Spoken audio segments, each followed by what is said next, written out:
আসসালামু আলাইকুম ওয়া রাহমাতুল্লাহি ওয়া বারাকাতুহু।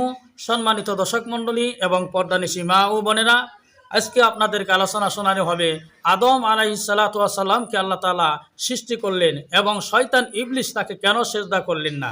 আরেকটা বিষয় আলোচনা শোনানো হবে জ্ঞান কাকে বলে এবং বুদ্ধি কাকে বলে। বিস্তারিত আলোচনা আজকের ভিডিওতে থাকছেন। আর এই সম্পর্কে আলোচনা করছেন আমার আপনার প্রিয় শাইখ আল্লামা দিলওয়ার হোসেন সাইদি। তাই দেরি না করে যিনারা হতো আমার এই ভিডিওটি শুরু করছেন, স্কিপ না করে ফুল ভিডিওটি দেখবেন। চলুন যাই, এখন আমরা শুরু করছি। আল্লামা দিলওয়ার হোসেন সাইদি কোরআনুল কারিম থেকে এই আলোচনাটি শুনতে পারবেন। চলুন যাই, দেরি না করে আমরা মূল ভিডিওটি শুরু করছি ইনশা আল্লাহ। কেটে কেটে কেউ দেখবেন না, ফুল ভিডিওটি দেখবেন, অনুরোধ রইল, তবে হে আপনি বুঝতে পারবেন। লুকমান হাকিমকে জ্ঞান দান করেছেন কে? বলেন, কে দিয়েছেন? সবাই বলেন আল্লাহ। আল্লাহ জ্ঞান দান করেছেন। কোরআন শরীফে খুব লক্ষ্য করে শুনবেন, মজা পাবেন।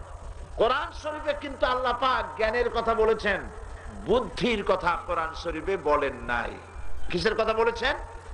জ্ঞান। আর আমাদের দেশে জ্ঞানজীবী খুঁজে পাওয়া যাবে না। কি জীবী পাওয়া যাবে? বলেন না, কি জীবী? বুদ্ধিজীবী পাওয়া যাবে, জ্ঞানজীবী খুঁজে পাওয়া যাবে না। অথচ কোরআন বুদ্ধির কথা বলে নাই কোথাও। সব জায়গায় বলেছেন কিসের কথা? জ্ঞানের কথা। বুদ্ধি আর জ্ঞান সম্পূর্ণ দুই ভিন্ন জিনিস। আল্লাহ পাক তিনি জ্ঞান দান করেছেন।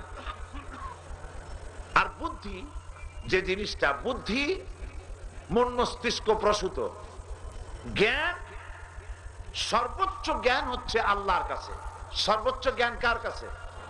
তিনি সেই জ্ঞান যাদেরকে দেন তারা ধন্য হন আল্লাহর জ্ঞান। দেখেন আল্লাহ পাক কোরআন শরীফে জ্ঞান সম্পর্কে কি বলছেন? হযরত আদম আলাইহিস সালাম সম্পর্কে আল্লাহ পাক বলেন নাই যে আমি তাকে বুদ্ধি দান করেছি। ওয়া আল্লামা আদামাল আসমা কুল্লাহা। আদম আলাইহিস সালামকে আল্লাহ পাক জ্ঞান দান করেছেন। কি দান করেছেন? জ্ঞান। এবং এই জ্ঞান দান করে দেখেন দুনিয়ার ভিতরে সবচাইতে বড় বুদ্ধিজীবী কে?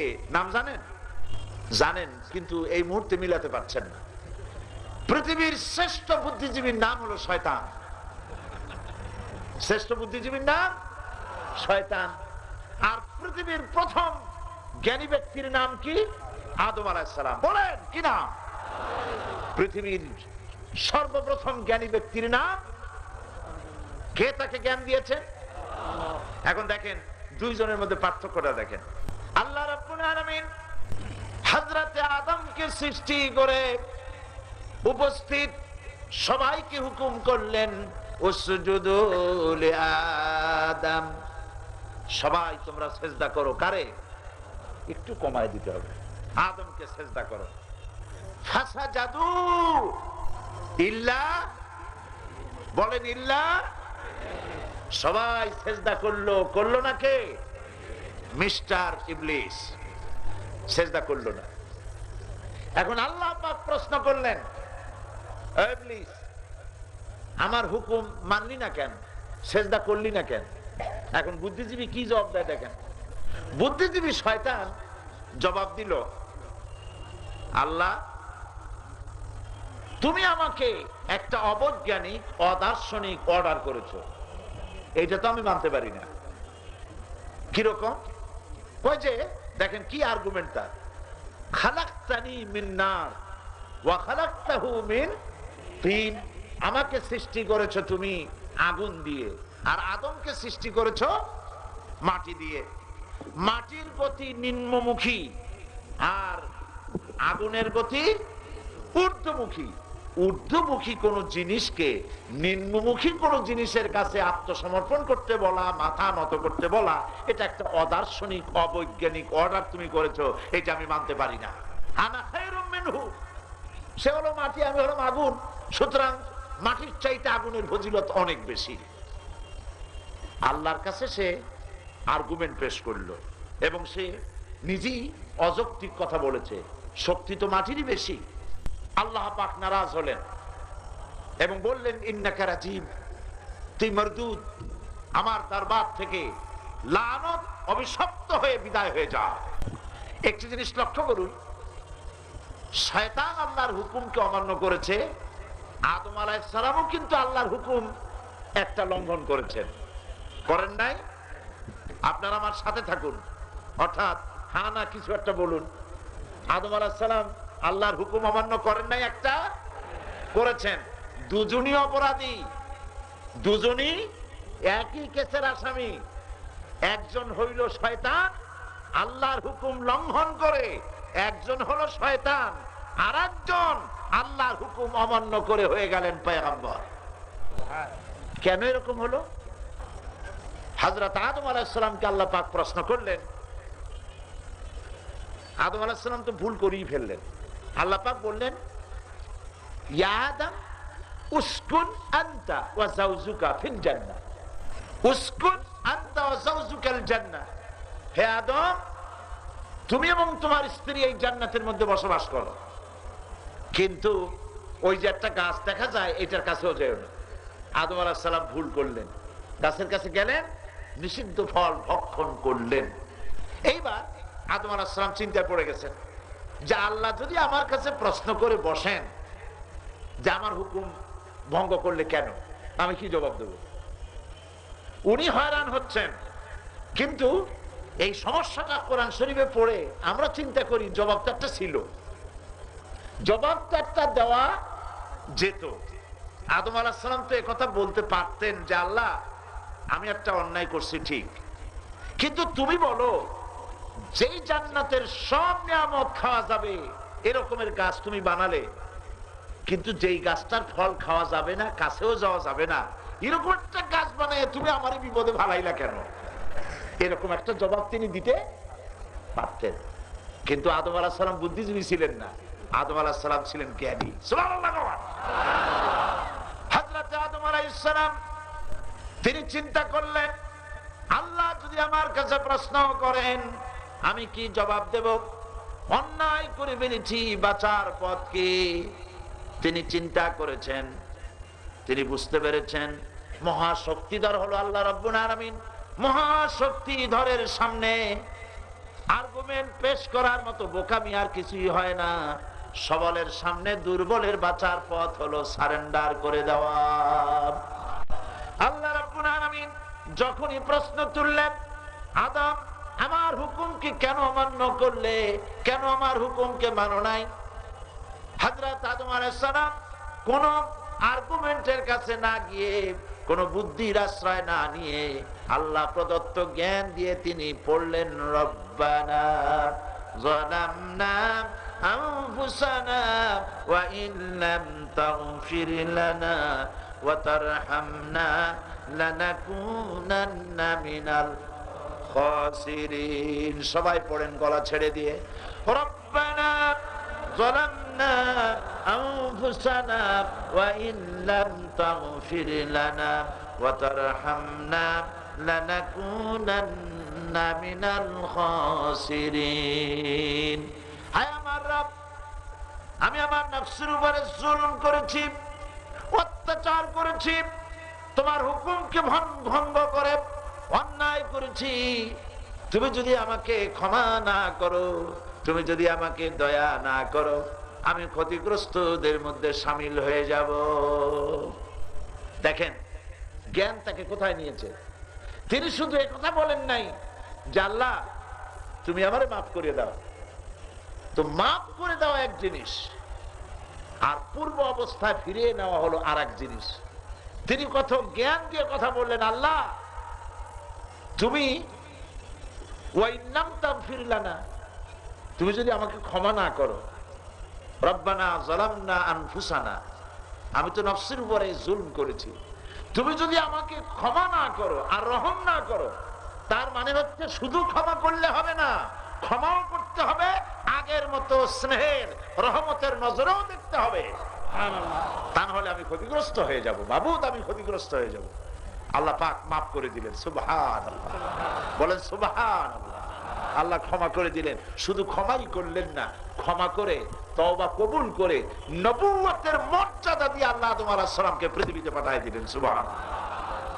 শয়তান আসলো লানত নিয়ে, আর আদম আলাইহিস সালাম আসলেন আল্লাহর রহমত নিয়ে, পয়গম্বর হয়ে পৃথিবীতে আসলেন। এই জন্যে বুদ্ধিজীবী বুদ্ধিজীবী মানে জীবিকা নির্বাহ করা।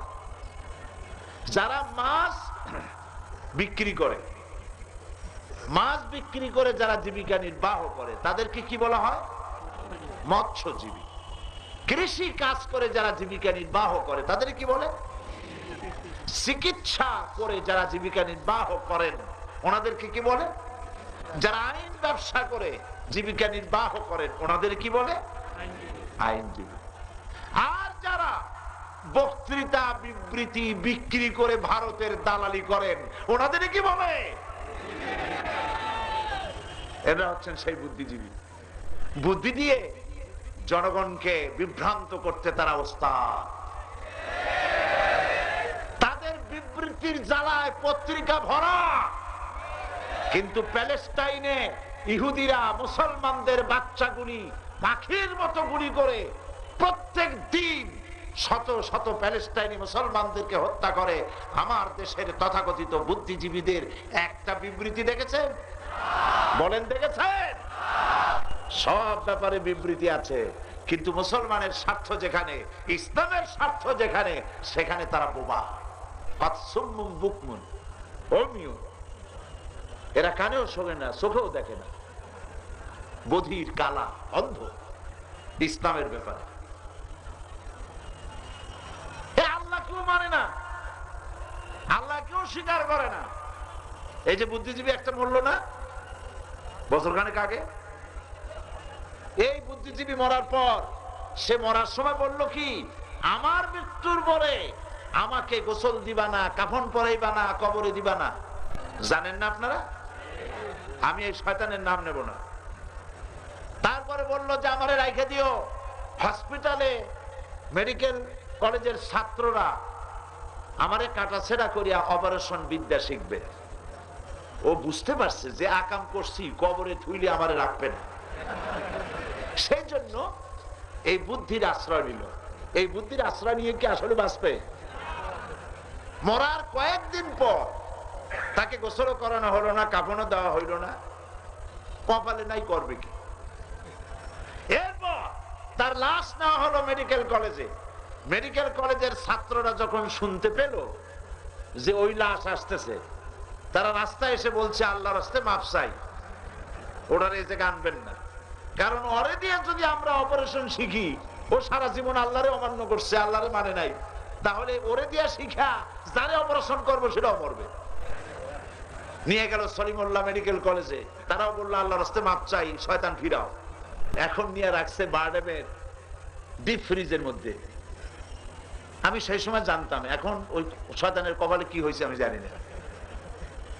এরপরে যদি ওই লাশ থেকেও থাকে, লাশের অবস্থা তো এমন হয়েছে রাস্তায় ফালায় দিলে কুত্তাও খাবে না। আমাদের দেশের কুকুর এত বেহায়া না যে এত পচা লাশ খাবে। এই হচ্ছে ওদের পরিণতি। খাসেরা দুনিয়া ওয়াল আখিরা যালিকা হুয়াল খুসরানুল মুবিন। এটাই হচ্ছে, দিনও গেছে, দুনিয়াও গেছে, আমও গেছে, সারাও গেছে, জাহান্নাম ছাড়া পথ নাই।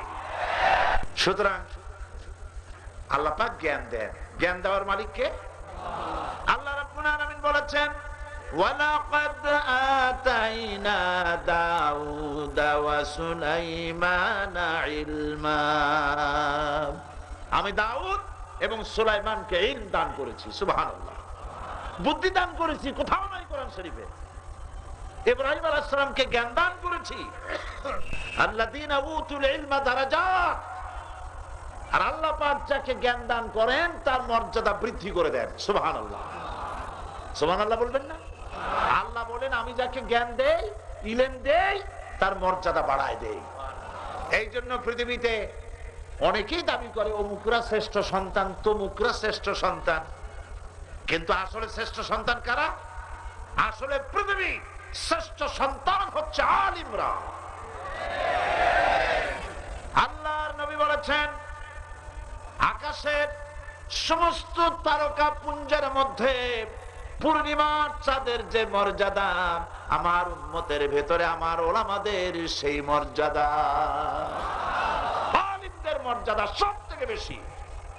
তার কারণ হচ্ছে তাদের কাছে আল্লাহ পাকের ইলম, কোরআনের ইলম তাদের কাছে। সুবহানাল্লাহ।